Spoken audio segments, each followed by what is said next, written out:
যারা গত ১৬ বছরে অত্যাচার নিপীড়নের শিকার হয়েছে তারা ৫ আগস্ট নতুন করে স্বাধীন হয়েছে বলে মন্তব্য করেছেন এনসিপির আহ্বায়ক নাহিদ ইসলাম। ২০২১ সালে মোদি বিরোধী আন্দোলনে শহীদদের তালিকা প্রকাশ ও রাষ্ট্রীয় স্বীকৃতি ও বিচার দাবিতে আলোচনা সভায় একথা বলেন তিনি। সমতা, ন্যায্যতা ও মর্যাদার ভিত্তিতে যে কোনো দেশের সাথে সম্পর্ক স্থাপন করার কথাও জানান নাহিদ। বিস্তারিত সিরাত আল মুস্তাকিমের রিপোর্টে। ২০২১ সালে ভারতের প্রধানমন্ত্রী নরেন্দ্র মোদীর সফরকে কেন্দ্র করে বাংলাদেশের বিভিন্ন জায়গায় আন্দোলন বিক্ষোভ হয়, অনেকে মারাও যান। সে সময় সেই শহীদদের স্মরণে আলোচনা সভা ও দোয়ার আয়োজন করে এনসিপি।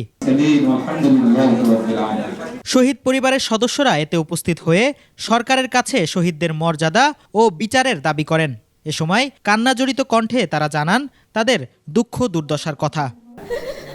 আমার স্বামীর বাড়িতে আমার জায়গা নাই, আমার বাচ্চাদেরকে নিয়ে আমার বাপের বাড়িতে থাকতেছি, বুঝিনি কেউ আমার দেখার মতো কেউ নাই। আজকে আমার বাবার মৃত্যু তারিখ,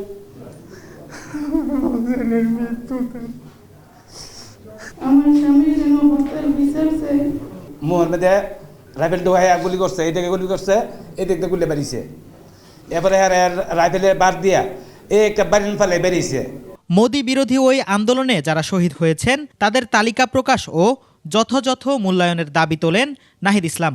একই সঙ্গে গত ১৬ বছরের সকল হত্যা, গণহত্যার জন্য দায়ী করেন আওয়ামী লীগকে।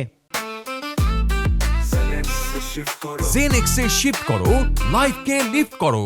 স্মরণ করছি, তাদের আত্মার মাগফিরাত কামনা করছি এবং রাষ্ট্র সরকারের কাছে সেই ঘটনার বিচার এবং যথাযথ মূল্যায়ন প্রত্যাশা করছি।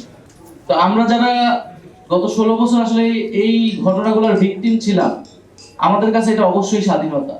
৫ই আগস্ট আমরা আসলে নতুন করে স্বাধীন হয়েছি।